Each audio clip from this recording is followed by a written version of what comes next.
హైదరాబాద్ హ్యాబిట్స్లోని తాజ్ మహల్ హోటల్లో ఒళ్ళు జలధరించే ఘటన జరిగింది. కస్టమర్కు వడ్డించిన పప్పులో చచ్చిపోయిన జెర్రీ కనిపించింది. దాన్ని చూడగానే కస్టమర్కు వికారంతో పేగులు మెలిదిరిగాయి. హోటల్ యాజమాన్యాన్ని పిలిచి నిలదీస్తే వారి నుంచి నిర్లక్ష్యంగా సమాధానం వచ్చింది. వెంటనే జీహెచ్ఎంసీ అధికారులకు ఫిర్యాదు చేసినట్లు సికింద్రాబాద్కు చెందిన బాధితుడు అశోక్ తెలిపారు. ఫుడ్ సేఫ్టీ అధికారులకు ఫిర్యాదు చేసినప్పటికీ ఎవరూ పట్టించుకోవట్లేదని అశోక్ ఆవేదన వ్యక్తం చేశారు.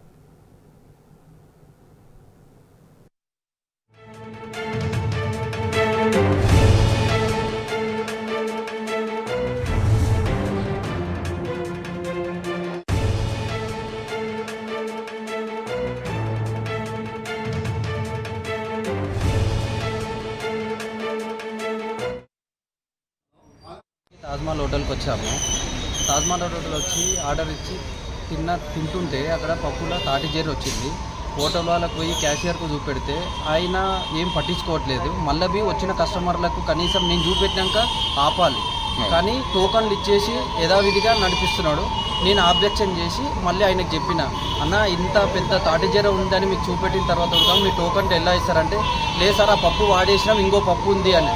నేను చెప్పి 10 నిమిషాలు కాలేదు, అప్పుడే పప్పు వాడేసినామని చెప్తున్నాడు. క్యాషియర్ పోయి చెప్తే ఉడకంగా ఎవరు పట్టించుకోవట్లేదు. ఫస్ట్ పాయింట్, నేను జిహెచ్ఎంసీ వాళ్ళకు కస్టమర్ కేర్కు ఫోన్ చేసి కంప్లైంట్ చేసిన, రిజిస్టర్ అయ్యిందని చెప్పారు. ఒక నెంబర్ ఇస్తాము, దానికి వీడియోస్ ఫొటోస్ పంపించమని చెప్పారు. జెర్రీ వచ్చింది పక్కన ఆయన కూర్చున్నాడు. ఆయన జెర్రీ వచ్చింది, జెర్రీ చూపెట్టాడు. ఆ జెర్రీతో అంటే అది కనుక్కుంటే అది పాయిజన్ తెలిసింది. ఎందుకని మేము గాబరా పడి అందరినీ తిరగద్దని అందరినీ కాషన్ చేసినాం.